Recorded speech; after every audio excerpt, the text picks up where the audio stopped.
સાગરચંદ્ર સાગર નામના એક કુસાધુ જેની વિડીયો જ્યારે સાધ્વીજી સાથે ચેટ કરતા જે ફોટા અમારી સાથે આવ્યા, એકવાર તો અમે માન્યું નહીં સાગરચંદ્ર સાગર નામનો આ સાધુ આવું પણ કરી શકે. સાધ્વી એટલે સંઘની બેટી કહેવાય, જેના મા બાપોએ સંઘના ભરોસે એમને દીક્ષા આપી હોય. અને સાગરચંદ્ર સાધુ વેશની અંદર જો આ કામ કરતો હોય તો એને સાધુ વેશમાં રહેવાનો કોઈ હક નથી. બિલકુલ. અને સૌથી દુઃખની વાત એ છે દીક્ષિત કે જ્યારે એમના ગુરુ એમને છાવરતા હોય ત્યારે એમ કહેવાનું મન થાય કે આમ આપણને એમ સાધુઓ શીખવાડે કે કરણ કરાવણને અનુમોદન સરીખા ફળ નિપજાયો.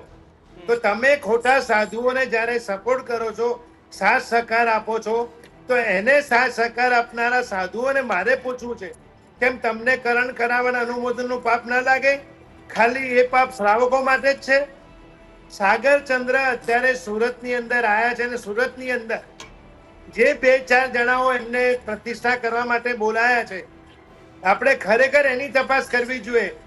નો ડાઉટ અમારા સંઘો જે 25મો તીર્થંકર કહેવાય બધા જ ચૂપ છે. ત્યારે સુરતની બહેનો બહાર આવી અને આપે બહુ સરસ મજાની વાત કહી કે ધન્ય છે સુરતની મહિલાઓને કે ઓ રણચંડી બનીને એમણે એક વાતો જે આ સાધુઓ માટે મીડિયાની સમક્ષ કરી છે.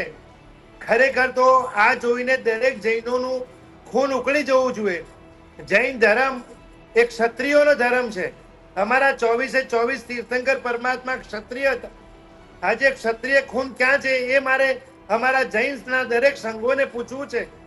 એક સાગરચંદ્ર સાગર નામનો એક કુસાધુ જો ઉપાશ્રયમાં આવીને બેસી જતો અને પાછા જૂઠી વાતો કરતો હોય કે આ ફોટા છે જ નહીં, ફોટા ખોટા છે.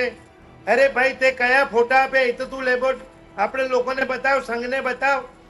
પ્રિયાંક શાહ નામના એક શ્રાવકે જ્યારે ફોટા લેબોરેટરીમાં ટેસ્ટ કરાયા ત્યારે ફોટા સત્ય સાબિત થયા હતા. અને એ વસ્તુ અમે લગભગ 8 મહિના પહેલા અમદાવાદમાં પ્રેસ કોન્ફરન્સ દરમિયાન અમે લોકોને બતાવી હતી.